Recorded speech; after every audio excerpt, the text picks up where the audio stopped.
मेरा भारत चैनल से के शर्मा की राम राम। आज हम तिरुपति बालाजी के दर्शन करेंगे। आप सब जानते हैं कि भारत में तिरुपति बालाजी सबसे धनी और हिंदुओं का पवित्र और विश्व विख्यात श्री बालाजी का मंदिर है। प्रभु कृपा से मेरे को भी वहां जाने का अवसर मिला। हम जब यात्रा पे गए, उस रास्ते में ही ऐसा आकर्षण था जैसे कि हम सचमुच तिरुपति वेंकटेश्वर भगवान ने हमें बुलाया है और हम जा रहे हैं, और हमें कहीं भी किसी समस्या का सामना नहीं करना पड़ा। आओ अब हम तिरुपति बालाजी मंदिर चलते हैं। तिरुपति बालाजी वेंकटेश्वर भगवान का मंदिर आंध्र प्रदेश के चित्तूर जिले में सप्तगिरी पर्वतों में 7वें पर्वत पर स्थित है।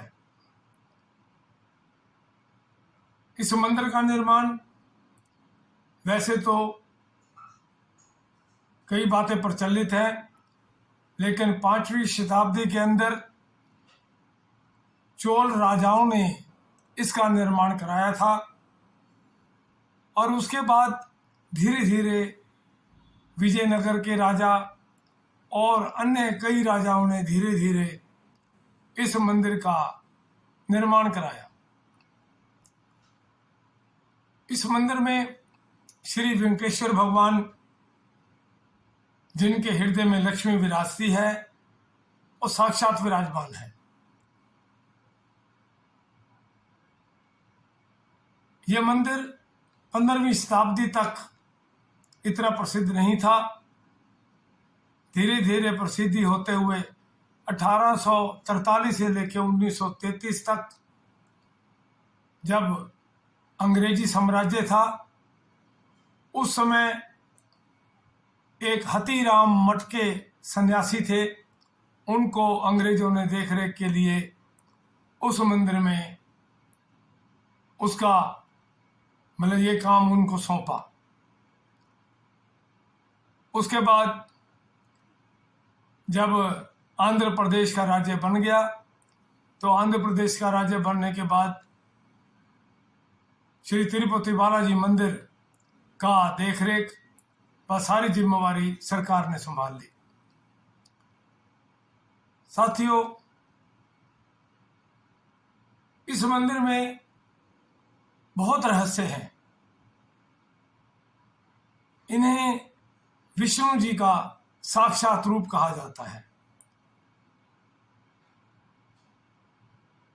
आप रहस्य जानकर हैरान होंगे कि श्री वेंकटेश्वर भगवान जी का जो स्वरूप है काले रंग का, ये किसी व्यक्ति द्वारा बनाया स्वरूप नहीं है। ये खुद पे खुद प्रकट हुआ था और यहाँ स्थापित हुए थे। दूसरी बात कि भगवान वेंकटेश्वर भगवान के जो सिर के बाल हैं वो ओरिजिनल हैं, नेचुरल हैं, और बहुत ही रेशमी हैं, जिनमें कोई उलझन नहीं होती। और कहते हैं कि इसीलिए उलझन नहीं होती क्योंकि साक्षात विष्णु जी हैं। और जहाँ तक लक्ष्मी जी विराजमान का सवाल है, जब शुक्रवार को उनके छाती पर चंदन का लेप लगाया जाता है, और जब उस लेप को उतारने का समय आता है, तो हृदय में लक्ष्मी जी साफ विराजमान होती हैं। और इसके अलावा इस मंदिर में हमेशा तिरुपति बालाजी के शरीर में पसीना आता रहता है और पुजारी लोग बार बार उस पसीने को पोंछते रहते हैं। भगवान वेंकटेश जी को जो तुलसी दल भोग लगाया जाता है वो तुलसी के पत्ते प्रसाद में नहीं डाले जाते। हालांकि सभी मंदिरों में वो तुलसी के पत्ते जो है प्रसाद में डालकर बांट दिए जाते हैं, लेकिन मंदिर परिसर के अंदर पीछे की तरफ बने हुए कुएं में वो सब डाल दिए जाते हैं। वेंकटेश्वर भगवान के श्रृंगार के लिए चित्तूर से 23 किलोमीटर दूर एक गांव है जहां पर बाहरी व्यक्ति का जाना वर्जित है, और वहीं पर ही भगवान वेंकटेश की जो श्रृंगार का सामान है वो सब वहीं तैयार होता है और वहीं से ही सामान आता है। ये विशेष बात है। और दूसरी बात, भगवान वेंकटेश जी के आगे जो भी अपनी मनोकामना रखता है उसकी पूर्ण होती है, और उसके बाद लोग जब मनोकामना पूरी हो जाती है तो वहाँ पर अपने बाल देने जाते हैं। आप हैरान होंगे, करीब 20,000 से ऊपर तक प्रतिदिन लोग बाल देने वाले वहाँ पहुँचते हैं। भगवान वेंकटेश के मंदिर में कहा जाता है कि विजयनगर के राजाओं के समय भी जो भी धन जितना चढ़ाता था उसका कई गुना धन हो जाता था। यही कारण है कि भगवान वेंकटेश के मंदिर में धन की कमी नहीं है। सबसे धनाढ्य मंदिर कहा जाता है, चाहे सोना हो, चाहे चांदी हो, चाहे कैश हो, कोई कमी नहीं है। लेकिन ये भी कहा जाता है कि भगवान वेंकटेश तिरुपति बालाजी खुद गरीब है। ये पौराणिक कथा के अनुसार है। साथियों, ये मंदिर स्वामी पुष्करणी नामक सरोवर के किनारे स्थित है, और पुष्करणी नामक सरोवर पर इसलिए कि भगवान विष्णु ने यहाँ पर विश्राम किया था। और बकुल देवी जी का आश्रम जो मैं आगे पौराणिक कथा में बताना चाहूँगा। और इस मंदिर में 1 लाख लड्डू प्रतिदिन बनते हैं, और वो लड्डू इतना बड़ा होता है कि भगत जन उस लड्डू को अपने सारे परिवार में जाके बांटते हैं, और अत्यंत स्वादिष्ट होता है। भगवान वेंकटेश के मंदिर के अंदर लगातार नमी रहती है। अगर हम उनके शरीर के साथ कान लगाएं तो समुद्र की लहरों की आवाज आती है।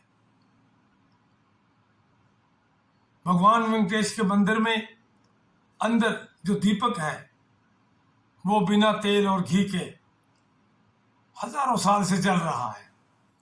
ये है प्रभु की माया। वहां पर सच्चे दिल से, हृदय से, श्रद्धा विश्वास से जो भी दर्शन करने जाता है उसकी मनोकामना पूर्ण होती है। अब हम इसकी पौराणिक कथा पे आते हैं कि जब एक बार सभी देवताओं ने, सप्तऋषियों ने मिलकर विश्व कल्याण हेतु यज्ञ करने की सोची, तो उन्होंने सोचा कि ब्रह्मा विष्णु महेश के अंदर हम किन को मुख्य बनाएं, और ये जो सारा यज्ञ का फल है वो किन के निमित्त करें, ये इसका फैसला क्या किया जाए। तो उस समय भृगु ऋषि की ड्यूटी लगाई कि आप पता लगाओ कि कौन देवता इस लायक है। भृगु ऋषि जी सबसे पहले ब्रह्मा जी के पास गए। ब्रह्मा जी के उन्होंने नमस्कार नहीं किया तो ब्रह्मा जी को क्रोध आ गया। भृगु जी वहीं से वापस आ गए, भाई ये लायक नहीं है। उसके बाद शंकर जी के पास गए। वहाँ कैलाश पर भी जब वो बिना बताए अंदर चले गए तो उन पर भी क्रोधित हुए शंकर जी, तो भृगु जी वहीं से वापस आ गए। उसके बाद वो विष्णु जी के पास गए। विष्णु जी उस समय लक्ष्मी जी के साथ शरसैया पे लेटे हुए थे समुद्र में। भृगु जी ने जाकर के जोर की विष्णु जी की छाती में लात मारी। तो विष्णु जी ने फट उनका पांव पकड़कर कहा, हे स्वामी जी, हे ऋषिवर, कहीं आपको चोट तो नहीं आई? उनका पैर सहलाने लगे। भृगु ऋषि जी बहुत प्रसन्न हुए और उन्होंने जाकर के सभी ऋषियों से कहा कि मात्र श्री विष्णु भगवान हैं जो कि इस यज्ञ के देवता हो सकते हैं। यज्ञ हुआ, पूर्ण हुआ, लेकिन लक्ष्मी जी ये देखकर नाराज हो गई कि मेरे ही सामने, मैं आपके हृदय में विराजमान हूँ, मेरे ही सामने भृगु ऋषिवर ने लात मारी और आपने कुछ नहीं कहा। विष्णु जी ने समझाया, लेकिन लक्ष्मी जी नाराज होकर के वहां से अलोप हो गई। अब विष्णु जी परेशान हो गए, वो लगातार ढूंढने लगे, उन्हें कहीं भी वैकुंठ में विष्णु जी, लक्ष्मी जी नहीं मिली। आखिर में उन्होंने सोचा कि मृत्यु लोक में धरती पर लक्ष्मी जी गई होंगी, तो वहां आकर के श्रीनिवास नामक व्यक्ति के नाम से वो रह करके ढूंढने लगे। एक बकुला देवी का आश्रम था और वहां रहने लगे। वो रहते रहते उन्होंने बहुत ढूंढा लक्ष्मी जी को। तब उन्होंने एक बार घूमते हुए किसी शिकारियों के साथ जब वो जंगल में थे, तो कुछ कन्याओं ने उनका मार्ग रोका कि आप यहाँ क्या कर रहे हैं। वृक्ष की ओट के अंदर एक सुंदर कन्या देख रही थी, इनकी नज़र उन पर पड़ी। वो वहाँ के राजा की कन्या थी जिसका नाम पद्मावती था। तो विष्णु जी ने मन में ठान लिया, मैं इससे विवाह करूंगा। तो उन्होंने जाकर के वो बकुला आश्रम के अंदर जो बकुला देवी जी थी उनसे बात करी। उन्होंने कहा कि वो राजा की बेटी है, तुम क्या हो, ऐसा संभव नहीं है। लेकिन श्रीनिवास के कहने पर बकुला देवी ने जाके बात चलाई और तब इनका विवाह हो गया। जैसे ही लक्ष्मी जी को पता चला, नारद जी ने जाकर के लक्ष्मी जी को बताया कि पृथ्वी लोक में, भूलोक में विष्णु जी ने ऐसे विवाह कर लिया है। लक्ष्मी क्रोधित हो गई। जब वो नीचे आई तो उन्होंने विष्णु जी से क्रोध किया, लेकिन उसी समय जो पद्मावती थी वो वहाँ पर पत्थर का रूप बन गई और लक्ष्मी जी जो थी वो फिर विष्णु जी के हृदय में विराजमान हो गई और वही विष्णु जी वहीं पर ही, लक्ष्मी और विष्णु जी उसी स्थान पर विराजमान हो गए, जो कि आज तिरुपति बालाजी मंदिर के नाम से प्रचलित है। ये विष्णु जी का ही स्वरूप है। कहते हैं कि इतनी भीड़ होती है, लाखों की संख्या में लोग 3-3 दिन लाइन लगाए रहते हैं, उनकी मनोकामना पूर्ण होती है। यही कारण है वो सभी आकर के मनोकामना पूर्ण होने के बाद अपने बाल देते हैं, क्योंकि कहा जाता है कि वहाँ पर अपने सिर के बाल देना भी बहुत पुण्य है और जो हमारी मनोकामना पूर्ण हुई है उसका ऋण उतारा जाता है। भगवान तिरुपति बालाजी हमेशा भक्तों की जो यात्रा करते हुए जाते हैं, भक्तों को कोई कष्ट नहीं होता। खुद तिरुपति बालाजी उन पर दृष्टि रहती है और इस तरह तिरुपति बालाजी के दर्शन करने मात्र से हमारी सभी मनोकामनाएं पूर्ण हो जाती हैं। तिरुपति बालाजी का मंदिर बहुत विशाल है। देश के अंदर एक अपनी तरह से एक संस्कृति की ऐसी धरोहर है जो देखते ही बनती है। बहुत ही खुला मैदान है और मंदिर की जो निर्माण है, जो उसका स्वरूप है, बहुत ही सुंदर है और देखते ही बनता है। इसलिए हम भी प्रभु का धन्यवाद करते हैं कि मुझे भी वहाँ जाने का मौका मिला और भगवान तिरुपति बालाजी के दर्शन करके मैं भी कृतार्थ हुआ। बोल भगवान तिरुपति बालाजी महाराज की जय।